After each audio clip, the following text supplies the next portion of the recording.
Atos, capítulo 11. Pedro esclarece a igreja. E aconteceu que os demais apóstolos e irmãos que estavam na Judéia ouviram falar que os gentios também haviam recebido a palavra de Deus. Assim, quando Pedro subiu a Jerusalém, os que eram do partido dos crentes circuncisos o criticaram argumentando: Entraste na casa de homens incircuncisos e ainda comestes com eles. Então, Pedro começou a fazer-lhes um relato claro e ordenado de como tudo havia ocorrido. Eu estava em oração na cidade de Jope, e num súbito êxtase tive uma visão. Algo parecido com um grande lençol descia, baixado do céu, preso pelas quatro pontas até chegar bem perto de mim. Olhei para dentro dele e observei que havia ali quadrúpedes da terra, animais selvagens, répteis e aves do céu. Em seguida, ouvi uma voz que me ordenava: Levanta-te, Pedro, sacrifica e come. Ao que eu imediatamente repliquei: De modo nenhum, Senhor, pois jamais entrou em minha boca algo profano ou imundo. Porém, a voz falou do céu pela segunda vez: Não consideres impuro o que Deus purificou. Isto aconteceu por 3 vezes seguidas, e tudo tornou a recolher-se ao céu. Naquele momento, os 3 homens que foram enviados por Cornélio chegaram em frente à casa onde eu havia hospedado. E o Espírito revelou-me que não hesitasse em acompanhá-los. Estes 6 irmãos também foram comigo, e entramos na casa daquele homem. Ele nos contou como um anjo lhe aparecera em pé, no recinto de sua casa, e lhe ordenara: Envia homens a Jope e manda buscar Simão, também chamado Pedro.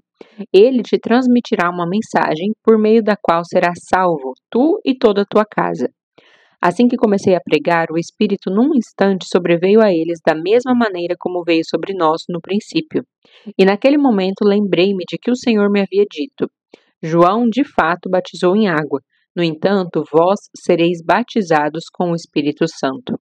Portanto, se Deus lhes concedeu o mesmo dom que dera igualmente a nós, ao crermos no Senhor Jesus Cristo, quem era eu para pensar em contrariar a Deus? Diante do que for exposto, ninguém apresentou qualquer outra objeção e passaram a glorificar a Deus, exclamando: Sendo assim, Deus concedeu até mesmo aos gentios o arrependimento para a vida. Os crentes são chamados cristãos. Então, os que haviam sido dispersos por causa da perseguição, desencadeada com a execução de Estevão, se espalharam até a Fenícia, Chipre e a Antioquia, não divulgando a mensagem a ninguém além dos judeus. Alguns deles, entretanto, eram de Chipre e de Cirene, e que chegaram até a Antioquia. Pregaram também aos gregos, apresentando-lhes o evangelho do Senhor Jesus. A mão do Senhor estava com eles, e muitos creram e se converteram ao Senhor. Assim que a notícia desse fato chegou ao conhecimento da igreja em Jerusalém, eles decidiram enviar Barnabé a Antioquia. Tendo ele chegado e vendo a graça de Deus, alegrou-se e encorajava todos para que permanecessem fiéis ao Senhor com firmeza de coração. Ele era um homem bom, cheio do Espírito Santo e de fé. E uma multidão considerável de pessoas foi acrescentada ao Senhor. E aconteceu que Barnabé decidiu viajar para Tarso, a fim de encontrar-se com Saulo. E assim que o achou, levou-o consigo para Antioquia. Então, durante um ano completo, Barnabé e Saulo se reuniram com aquela igreja e ensinaram a muita gente. Em Antioquia, os discípulos foram pela primeira vez chamados cristãos. Profecia: fome em todo o império. Naqueles dias, desceram alguns profetas de Jerusalém para Antioquia. Um deles, chamado Ágabo, levantou-se e pelo Espírito predisse que uma grande fome assolaria todo o mundo romano, o que de fato veio a ocorrer nos dias do reinado de Cláudio. Então, os discípulos, cada um, segundo as suas possibilidades, resolveram providenciar ajuda para os irmãos que viviam na Judéia. E assim o fizeram, enviando suas ofertas aos presbíteros pelas mãos de Barnabé e Saulo. Atos capítulo 12. Um anjo liberta Pedro da prisão. Naquela mesma ocasião, o rei Herodes mandou prender alguns que pertenciam à igreja com o objetivo de maltratá-los, e matou a Tiago, irmão de João, por execução ao fio da espada. Observando que essa atitude agradava aos judeus, prosseguiu, ordenando também a prisão de Pedro, durante a festa dos pães sem fermento. Tendo-o prendido, mandou que fosse jogado ao cárcere e determinou que fosse vigiado por 4 escoltas com 4 soldados cada uma. Herodes tinha a intenção de apresentá-lo em julgamento público logo após a Páscoa. Assim, Pedro estava detido no cárcere, mas a igreja orava fervorosamente a Deus a favor dele. E aconteceu que na noite anterior ao dia em que Herodes pretendia submetê-lo a julgamento, Pedro estava dormindo entre 2 soldados, com algemas presas a 2 correntes. E as sentinelas guardavam o cárcere diante da porta. Subitamente surgiu um anjo do Senhor e sua luz resplandeceu na prisão. Então o anjo tocou o lado de Pedro e o fez acordar, ordenando: Levanta-te depressa. E em seguida as algemas caíram dos punhos de Pedro. E o anjo continuou a orientá-lo: Veste a tua roupa e calça as sandálias. E Pedro assim o fez. Disse-lhe ainda o anjo: Põe a tua capa e segue-me. Ao sair, Pedro seguiu, mesmo sem saber se o que estava acontecendo por meio do anjo era de fato real, pois lhe parecia fruto de uma visão. Todavia, passaram a primeira e a segunda sentinela e chegaram ao portão de ferro que dava acesso à cidade. Este se abriu por si mesmo para eles e passaram. Tendo saído, caminharam ao longo de uma rua e, de repente, o anjo se afastou dele. Foi quando Pedro caiu em si e disse: Agora entendo, sem qualquer sombra de dúvida, que o Senhor enviou seu anjo e me libertou das mãos de Herodes e de tudo o que o povo judeu tramava contra mim. Depois de assim refletir, colocou-se a caminho da casa de Maria, mãe de João, também chamado Marcos, onde muitas pessoas estavam reunidas em oração. Eis que Pedro chega e bate à porta do alpendre, e uma serva chamada Rode veio atender. Assim que reconheceu a voz de Pedro, tomada de grande alegria, ela correu de volta, sem abrir a porta, e exclamou: É Pedro, ele está lá fora, à porta. Todavia, eles lhe replicaram: Estás fora de si. Mas diante da forte insistência da mulher em afirmar que era Pedro, ponderaram-lhe: Ora, é possível que tenhas visto o anjo dele. Entretanto, Pedro continuou batendo e, quando enfim abriram a porta e o viram, ficaram atônitos. Ele, por sua vez, fazendo-lhes sinais com as mãos para que se calassem, explicou-lhes como o Senhor o havia libertado do cárcere e pediu-lhes: Anunciai isso a Tiago e aos demais irmãos. E saindo, retirou-se para outro lugar. Assim que o dia raiou, houve enorme tumulto entre os soldados quanto ao que teria ocorrido a Pedro. Ordenando uma busca completa e não o encontrando, Herodes submeteu todos os guardas a severo interrogatório e por fim os mandou executar. Passados esses acontecimentos, foi Herodes da Judeia para Cesareia e permaneceu ali durante algum tempo. Herodes morre após a aclamação. Herodes estava tomado de ira contra o povo de Tiro e Sidom. Todavia, eles haviam promovido uma reunião e buscavam uma maneira de serem recebidos em audiência por ele. Havendo conquistado o apoio de Blasto, homem de confiança do rei, pediram paz, pois dependiam das terras do rei para obter alimento de suas famílias. Assim, no dia marcado, Herodes, vestindo trajes majestosos, assentou-se no seu trono e proclamou um discurso ao povo. Então a multidão começou a gritar: Eis que é um Deus e não um simples mortal que nos fala. Mas, considerando que Herodes não ofereceu glória a Deus, no mesmo instante um anjo do Senhor o feriu, e ele morreu comido de vermes. Entretanto, a palavra de Deus continuava a espalhar-se por toda parte, multiplicando-se. E havendo concluído sua missão, Barnabé e Saulo voltaram de Jerusalém, levando consigo João, também conhecido por seu segundo nome, Marcos. Atos capítulo 13. A primeira viagem missionária. Na igreja em Antioquia havia profetas e mestres: Barnabé, Simeão, conhecido por seu segundo nome, Níger, Lúcio de Cirene, Manaém, que era irmão de criação de Herodes, o governador, e Saulo. Enquanto serviam, adoravam e jejuavam ao Senhor, o Espírito Santo lhes ordenou: Separai-me agora Barnabé e Saulo para a missão a qual os tenho chamado. Diante disso, depois que jejuaram e oraram, lhes impuseram as mãos e os enviaram.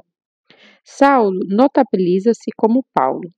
Dirigidos, portanto, pelo Espírito Santo, desceram a Seleucia e dali navegaram para Chipre. Chegando em Salamina, proclamaram a palavra de Deus nas sinagogas judaicas. João Marcos os seguia para auxiliá-los. Depois de atravessarem toda a ilha até Pafos, encontraram um judeu chamado Bar-Jesus, que praticava feitiçaria e era falso profeta. Ele assessorava o procônsul Sérgio Paulo, homem de grande inteligência. Este mandou chamar Barnabé e Saulo, pois desejava conhecer a palavra de Deus.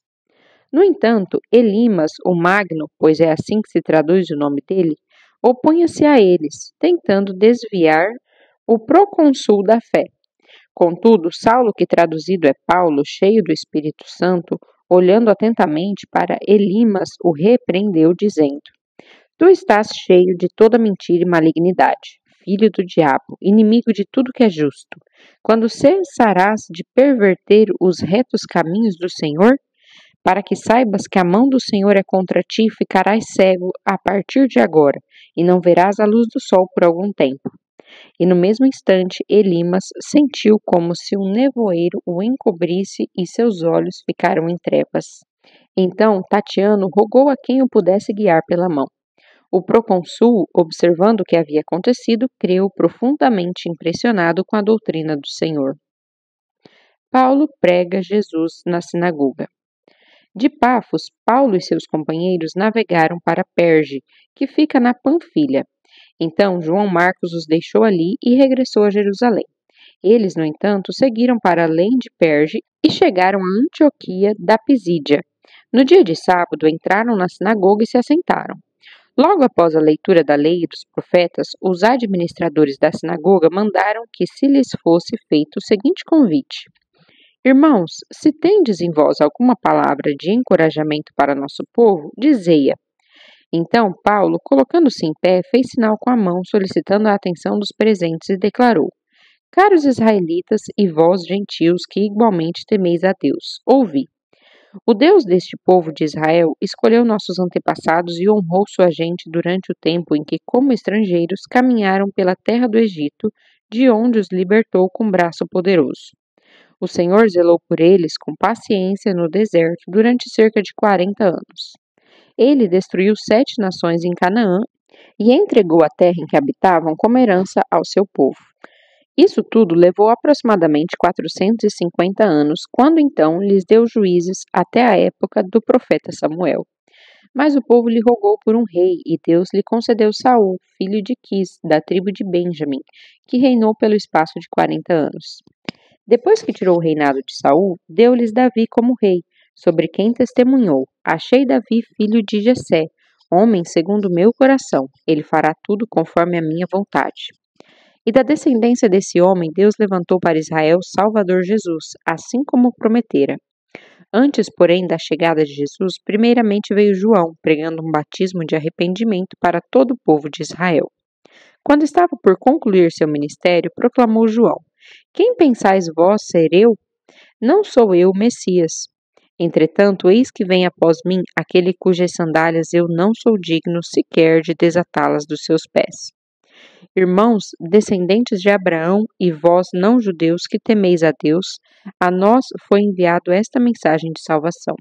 Pois as pessoas que habitam em Jerusalém e seus governantes não reconheceram a Jesus. Contudo, ao executá-lo, cumpriram as palavras dos profetas que são lidas todos os dias de sábado. Mesmo não encontrando motivo legal para condená-lo à sentença de morte, rogaram a Pilatos que o mandasse crucificar. E depois de terem cumprido tudo o que a respeito dele estava escrito, tirando-o do madeiro, depositaram-no no sepulcro. No entanto, Deus o ressuscitou dentre os mortos. E durante muitos dias ele foi visto por aqueles que tinham ido em sua companhia da Galileia para Jerusalém. Essas pessoas agora são suas testemunhas diante do povo. Nós vos anunciamos as boas novas da promessa confiada a nossos antepassados, as quais Deus cumpriu para nós, seus filhos, ressuscitando Jesus, assim como está escrito no 2º Salmo. Tu és meu filho, eu hoje te gerei. O fato de que Deus ressuscitou a Jesus dos mortos para que seu corpo jamais experimentasse a decomposição foi declarado desta forma: Eu cumprirei a vosso favor as santas e fiéis bênçãos de Davi. Porquanto, em outro salmo está explícito: Não permitirás que o teu santo sofra decomposição. Porque Davi, depois de servir a sua própria geração pela vontade de Deus, adormeceu, foi sepultado com seus antepassados e seu corpo se decompôs. Mas aquele a quem Deus ressuscitou não foi afligido pela decomposição. Sendo assim, meus irmãos, ficai cientes de que mediante Jesus vos é anunciado o perdão dos pecados. E por intermédio de Jesus, todo aquele que crê é justificado de todas as faltas de que antes não pudestes ser justificados pela lei de Moisés. Acautelai-vos, pois, para que não vos sobrevenha o que foi anunciado pelos profetas. Vede, ó escarnecedores, ficai atônitos e morrei, porquanto eu realizarei em vossos dias obra de tamanha grandiosidade, que jamais vos seria possível crer se alguém apenas vos contasse. Paulo é convidado a pregar mais.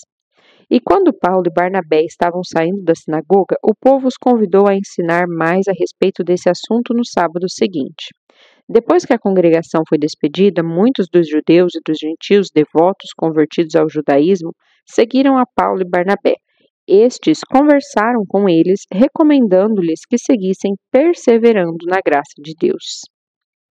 Paulo decide ensinar os gentios. No sábado seguinte, quase toda a população da cidade se reuniu para ouvir a palavra de Deus.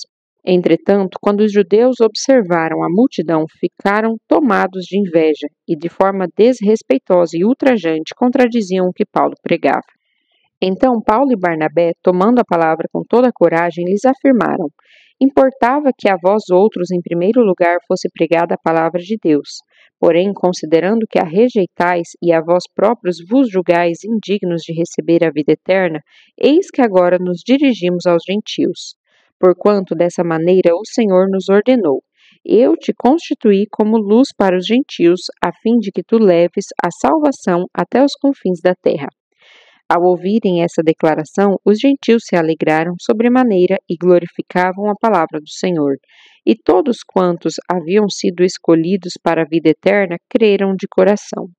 Assim, a palavra do Senhor era divulgada por toda aquela região.